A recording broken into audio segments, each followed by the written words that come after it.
Javon, I guess last time we spoke to you, you were the defensive MVP of the championship game. I mean, how do you, like said, nobody's job settled, everybody's competing, but like, how do you, I don't know, humble yourself or stay hungry or keep the edge? How do you go about hitting the reset button coming off that? I mean, I'm still the same person. I'm still eating off the floor. You know, like Coach Smart preaches that no entitlement, not entitled to anything. So it's still the same mindset I had last year. You're going to stay hungry or you're going to get complacent. And complacent's just not in my DNA, so you still eating, you still hungry.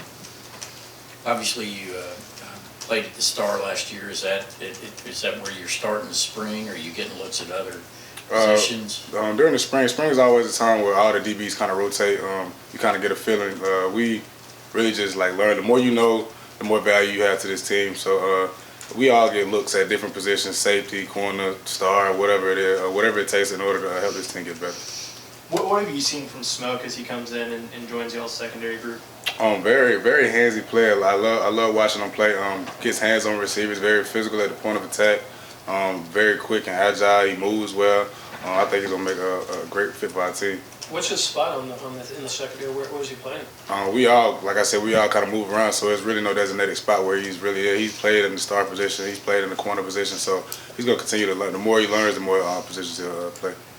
Who have you seen from A.J. Harris as he's gotten up there? Very, very confident player. Has that defensive swag that you kind of got to have in this league. It's very exciting to see him play. And what about Justin Redd? Another player that's really coming along. Just like I said, good. All these guys are athletes, man. Like Justin Redd, he's more of a quiet guy, but he surprises you with his extreme athleticism. He's learning. Like I said, all those guys are young. They're still learning, but they continue to make plays.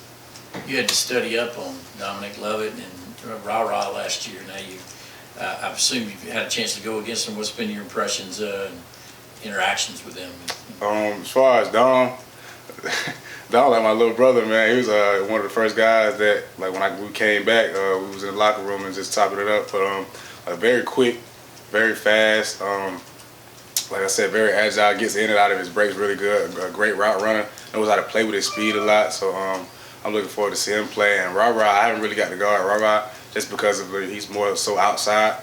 But I know Kamari got to go up against him a lot, and just based off what he was saying, he's very quick off his first step off the release and has great hands too. So like I said, I'm excited to see both of those guys help us. In replacing Chris Smith, what's going to be the biggest challenge for the secondary in accomplishing that? There is no replacing Chris. Chris is always going to be Money Ma. He's always going to be a part of us. But like I said, just that guy being who he was. Like I said, there's no replacing him. But it's always like it's next man up. Like great players leave Georgia all the time, and great players come up in Georgia all the time. So it's always that next man up mentality. Chris did what he did. He did what he had to do here. And we're just looking for that next guy to come in and fill in. Who's that guy? Not really sure yet, but we'll know about the season.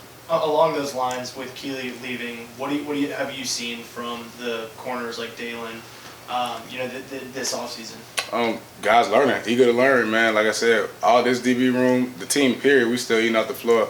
You can't really get complacent. Keeley was a great player. Like I said, along with Chris, he did what he had to do here, man. Those guys are on the bigger and better things. But it's still next man up mentality, whether that's the safety position or the corner position. As far as like the corners, I know just off experience-wise, Kamari is probably the leader of that group just based off experience.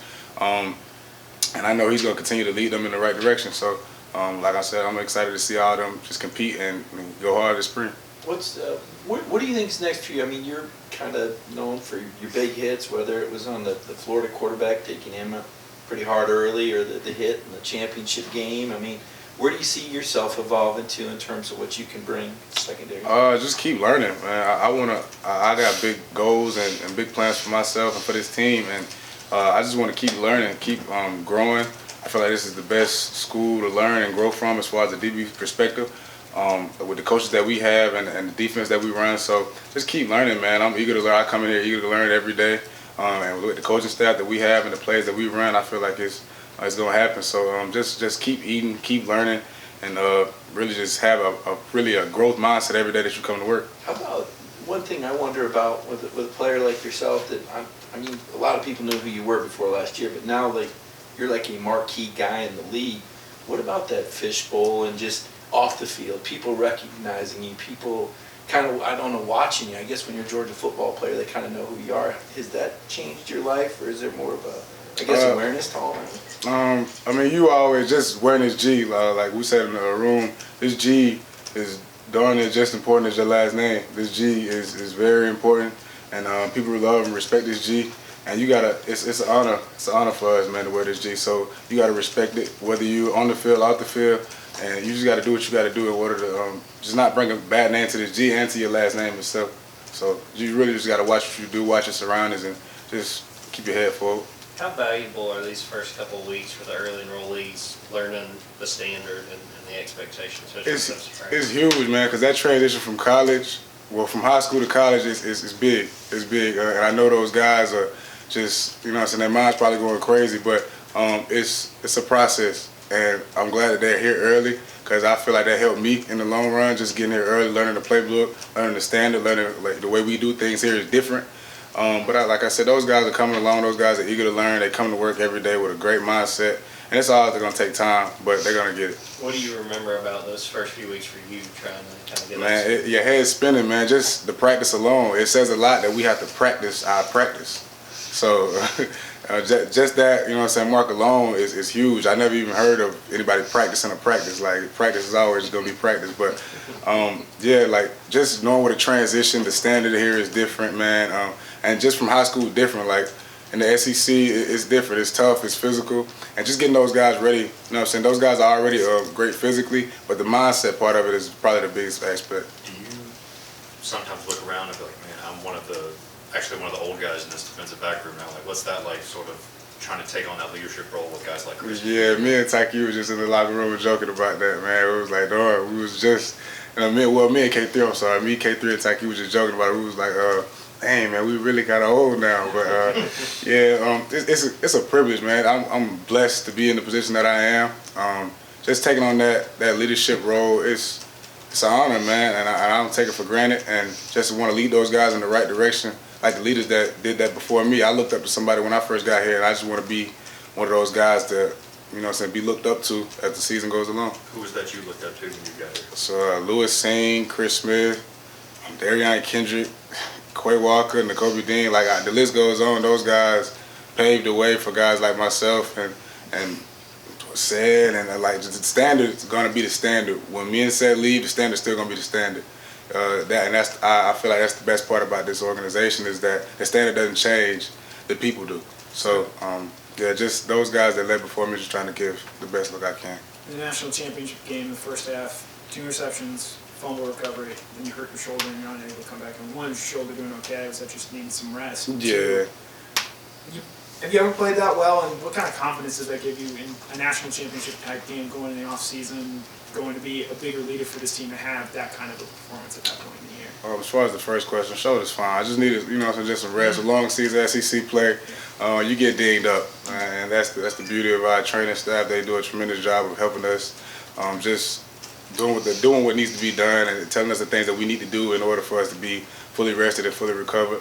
As far as the second question, my mindset just going into every game is treat every game like it's your first game. Like you play your hardest, whether it's the national championship. I feel like I played as hard as I did the Oregon game and I did versus TCU, and that was the first game of the season versus the last game of the season. But just keep every game the same game. Like, don't try to be too big in the moment. We don't need you to be anybody else but yourself. And that's the thing about this defense, man, and it's about this team in general. We just did what we had to do. And what was it like? Back into your question? No, that was a yes. Okay. How hard was it coming out of that game? I mean, Which one? At the TCU game. I mean, of course, like the athlete, the competitor in myself, you don't want to come out of any game. But just the way the game was going, you know what I'm saying, you got to see a lot of guys play, got to see a lot of other guys make plays, see smiles on my teammates' faces, knowing that it was the last game and knowing that we were going to be victorious. It was just a huge moment. You don't really look back at, you know what I'm saying, what could have happened or, you know what I'm saying, just me in particular. It was more so about the team, and we did something that, you know what I'm saying, hadn't been done in CFB, college football. So, yeah, it was huge. I wasn't really focused on me, just getting healthy and celebrating my teammates. What's been your impressions? 2 more questions. What's been your impressions of the freshman at outside linebacker? Obviously, you guys are missing some others injured, and obviously Robert and Nolan are gone. So As far as like outside linebackers, I really, you know what I'm saying, like as far as I'm a back end player, so I really haven't got to dive in deep with those guys yet. But I'm sure Coach DeRibe does a great job with those guys. He did a great job with Northern and Rob, who own the bigger and better things. So I'm pretty sure they're doing fine. And like I said, as far as the young guys, like this defense is hard. You know what I mean? You're gonna mess up. You're gonna make mistakes and things like that. But like you grow and you learn, and that's the beauty of it. Do you know when y'all will be in pads? Sir? Do you know when y'all are moving into pads yet? Probably by the end of the week, around about that time, yes, sir. Javon, let's ask real quick. What's the best part of having a parade thrown for you like you were the other day? Just knowing that your city has your back through all the ups and downs. Just being recognized by your city is huge, man. And I take a lot of pride in my city, where I'm from. It means the world to me, and it means the world to my family. So just having a parade for all my accolades is huge. Thank you, Javon. Thanks, Javon. Appreciate y'all.